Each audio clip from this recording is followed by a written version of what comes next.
Far below the surface of the ocean, past the last flickers of sunlight, past the places humans casually name and map, there is a realm where shapes lose their meaning and faces stop obeying the rules we think all animals must follow.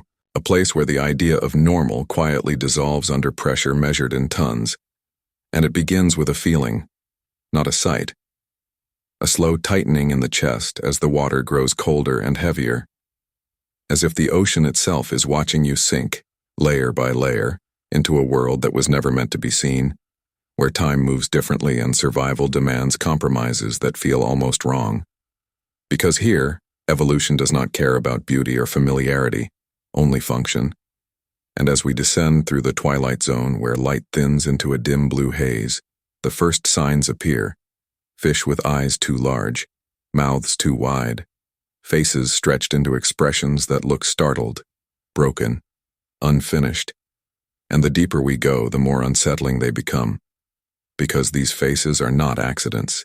They are solutions, shaped by darkness so complete that sight becomes unreliable, by pressure so intense it would crush a submarine, by food so scarce that missing a single meal could mean extinction. And in this place, a face is not meant to be recognized, it is meant to work. And one of the first extreme conditions we encounter is the absence of light itself. Because below about 1,000 meters, the sun no longer exists in any meaningful way. And without light, vision, the sense we rely on most, becomes a liability unless it is radically transformed. So deep-sea fish stretch their eyes into enormous globes to gather the faintest traces of bioluminescence, or abandon eyes altogether, replacing them with sensory systems that feel almost supernatural, pressure-sensing skin, vibration-detecting lines along their bodies, chemical awareness so precise they can taste life from miles away. And this raises an unsettling question scientists still don't fully understand. When vision disappears, what does the world look like inside the mind of a creature that has never seen light? And as we sink further, the pressure builds. Thousands of pounds pressing against every square inch, compressing gas, bending bone. And here faces begin to soften. Skulls become flexible, jaws loosen. Teeth curve inward like traps rather than tools. Because rigidity means death under this kind of force. And this is where we meet creatures like the blobfish, mocked for its sagging, almost melted appearance at the surface, yet perfectly formed in its native depth, where pressure holds its body together like an invisible scaffold, revealing a disturbing truth. Some deep-sea faces only look wrong because we are seeing them in the wrong universe, and that realization opens a larger mystery. How many other creatures have we misunderstood simply because we dragged them into our world to look at them?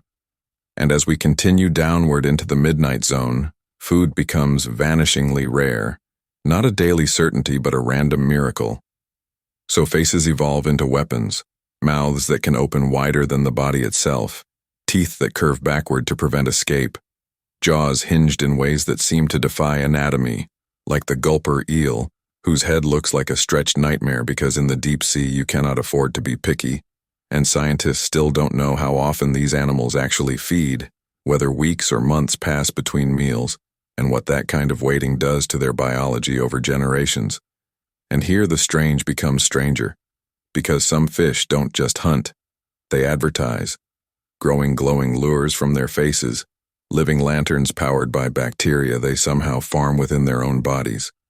A partnership so precise that we still don't fully understand how it evolved, or how these fish control the light, or why certain wavelengths are used while others are not. And this leads to an even deeper question. How many biological partnerships exist in the deep that we have never seen, simply because we have not gone far enough? And as we descend past 3,000 meters, faces begin to lose symmetry altogether. Eyes shrink or migrate, mouths tilt, bodies flatten, because orientation becomes meaningless when up and down no longer matter. And here, in near-freezing temperatures, metabolism slows to a crawl.